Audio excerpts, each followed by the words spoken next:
Good evening, friends. When I say the word influence, what comes to mind?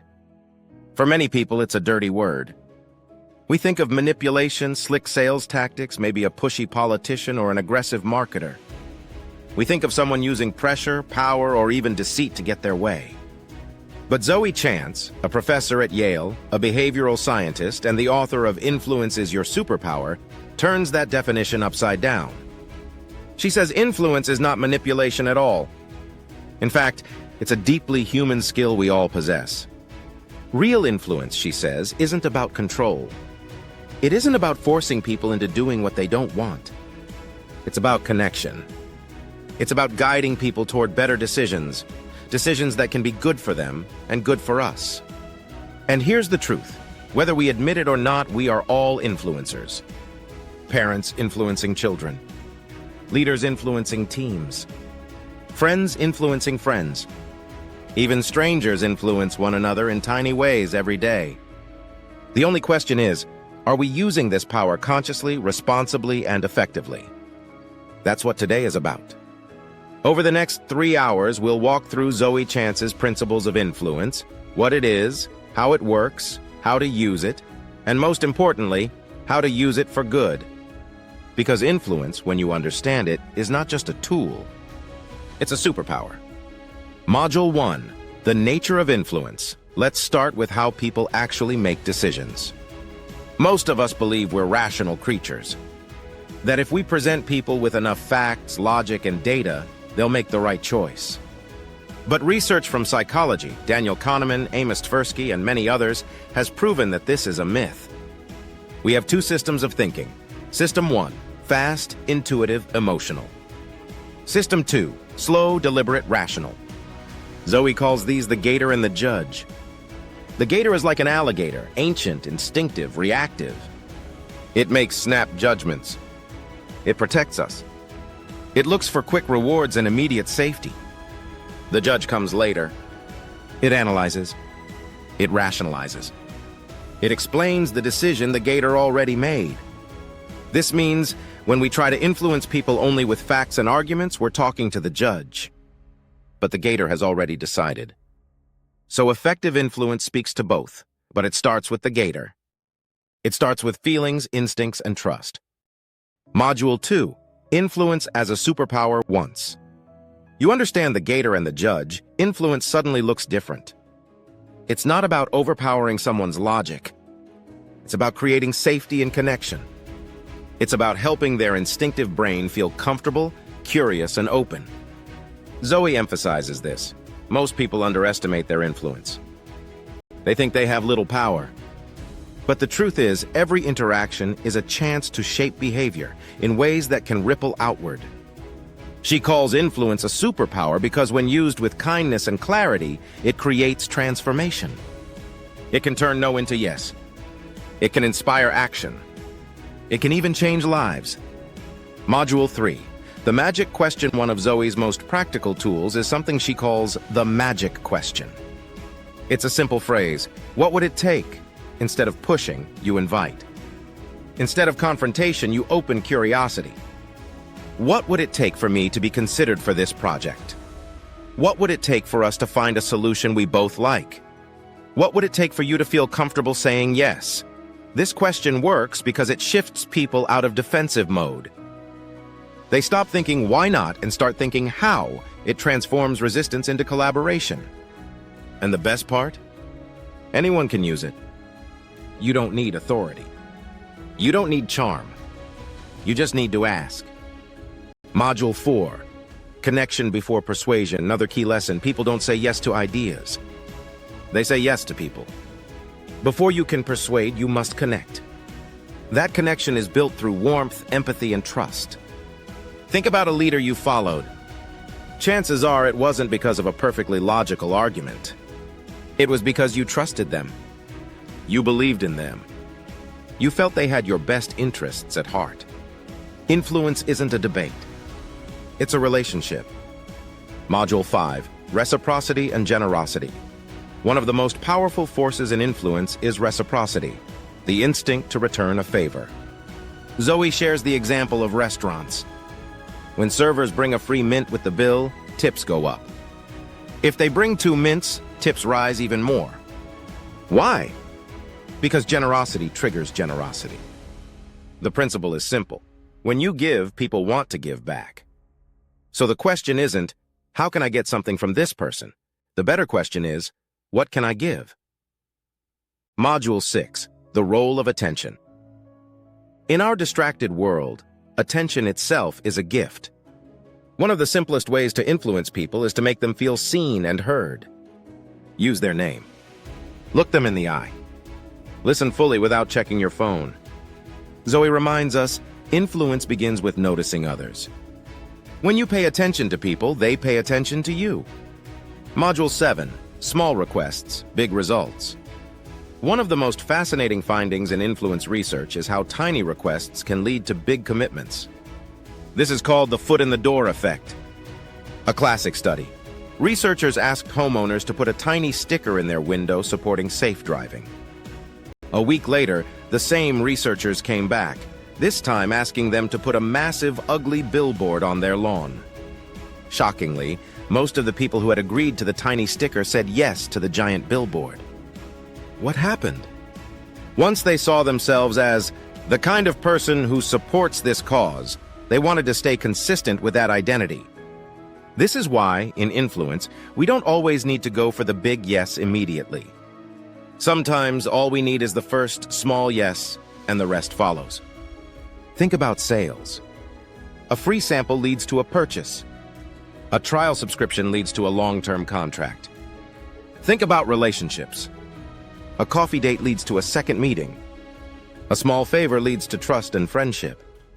Influence builds step by step. Module 8, saying no as influence. Now here's a twist. Saying no is also a form of influence. Why? Because boundaries create respect. If you always say yes, people may like you, but they won't always respect you. When you say no firmly and kindly, you communicate value. Your time, your energy, your priorities matter. Zoe reminds us, no is not rejection. It's clarity. And clarity itself is influence. Imagine a leader who never says no, they burn out. Their team loses trust.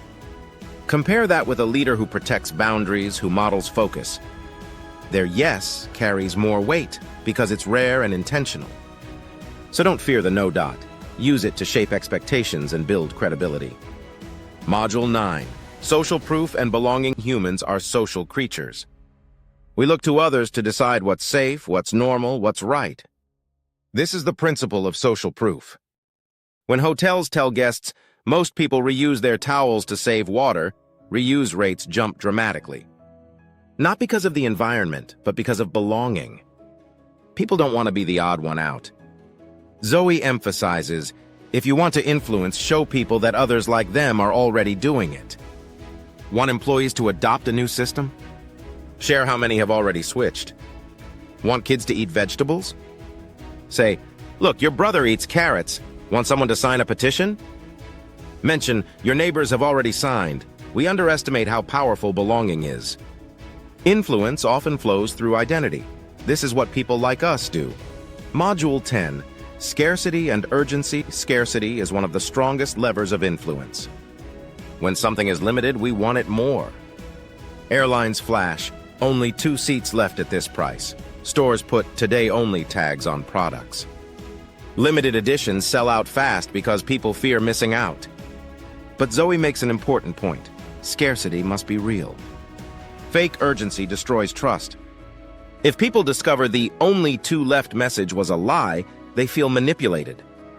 Ethical scarcity works. It highlights genuine opportunities. It respects the customer while motivating action. Think of a mentor saying, I only have 1 slot for new mentees this year. That makes the opportunity meaningful, because it's true. Module 11, the power of storytelling. Facts tell. Stories sell. Our brains are wired for narrative. Stories bypass skepticism, grab attention, and create empathy. Imagine a charity saying, millions of children lack clean water. Now imagine the same charity telling you about one child named Amina who walks 3 miles every morning to fetch dirty water for her family. Which one moves you more? The story of Amina. Influence is not about dumping statistics. It's about painting pictures that people can see, feel, and remember. Zoe encourages us to think like storytellers, frame ideas in narratives, share struggles, turning points, and outcomes. When you tell a story, you're not pushing. You're inviting people into an experience. Module 12, Body Language and Nonverbal Influence. Influence often happens before a single word is spoken. Nonverbal cues, posture, eye contact, tone of voice, shape how people perceive us. A calm, open presence communicates confidence. A nervous, closed-off stance communicates doubt. Zoe highlights the idea of mirroring. Subtly reflecting someone's body language builds rapport. People feel understood even without realizing why. And here's something important. Influence isn't about dominating a space. It's about creating trust. Sometimes the most persuasive body language is not power posing. It's warmth, presence, and genuine interest. Act 2, Tools and Techniques of Influence. Module 13, Influence at Work. Let's bring these ideas into the workplace. Influence is essential in leadership. But here's the secret. Authority doesn't guarantee influence. Titles may command compliance, but true influence inspires commitment. Zoe argues that influence at work comes from competence plus warmth. People follow leaders they believe in, but they commit to leaders they also like. Example, a manager who insists on efficiency but also takes time to ask, "How are you doing?" That mix of skill and empathy builds loyalty. Influence in the office isn't about pushing harder. It's about pulling people toward a shared vision. Module 14, Influence in Personal Life. Influence doesn't stop at the office. It shapes our personal relationships too. Take parenting. Parents often try to influence by commanding, "Brush your teeth," "Do your homework," "Go to bed." But Zoe suggests a smarter way. Offer choices. Instead of "brush your teeth now," say, "Would you like to brush your teeth before or after story time?" Both lead to the same outcome, but now the child feels agency. In relationships too, influence comes through empathy and listening. When partners feel heard, they're more open to compromise. Influence is not about winning arguments. It's about creating harmony. Module 15, Negotiation and Persuasion. Negotiation is one of the most obvious arenas of influence. And Zoe flips the script. Successful negotiation isn't about clever tricks or ruthless tactics. It's about curiosity. Instead of starting with demands, start with questions. Instead of ultimatums, explore possibilities. That's where the magic question shines. What would it take for us to reach an agreement? This turns a battle into a collaboration. It reframes negotiation from adversarial to cooperative. And here's the surprising part. Negotiators who approach with warmth and curiosity often get better outcomes than those who come in with aggression. Influence is softer but more effective. Module 16, The Ethics of Influence. Now, an important reminder. Influence can be abused. We've seen it in scams and manipulative marketing and toxic leaders. That's why Zoe emphasizes, ethical influence is the only sustainable influence. Manipulation may win in the short term, but it destroys trust in the long term. Ethical influence is about creating win-win outcomes. It's about persuasion that respects people's dignity. It's about making lives better, not worse. So before using any tool of influence, ask, if the roles were reversed, would I still feel good about this exchange?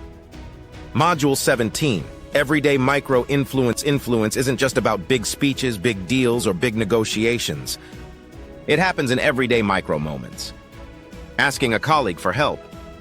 Encouraging a friend to take a chance. Modeling kindness when others are watching. Every small act influences the culture around us. Zoe calls this micro-influence, the daily choices that shape how others think, feel, and act. Never underestimate these small ripples. Influence builds quietly in the everyday. Module 18, Influence as a Superpower. Finally, let's return to Zoe's big idea. Influence is your superpower. It's not reserved for the few. It's not about manipulation. It's about connection, generosity, and clarity.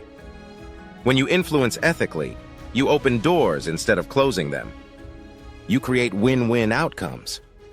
You build trust that lasts. And the best part? You already have this superpower. The question is, will you use it consciously? Closing, the final choice. Let's end with this. Influence is not about power over people. It's about power with people. It's not about control. It's about collaboration. Zoe Chance's message is clear. You don't need to be loud, pushy, or manipulative to influence. You just need to connect, listen, and ask the right questions. So next time you face a negotiation, a request, or even a difficult conversation, remember the magic question. What would it take? Remember the gator and the judge. Remember the power of generosity, stories, and social proof. And above all, remember that your influence is your superpower. The only question left is, how will you use it? Thank you.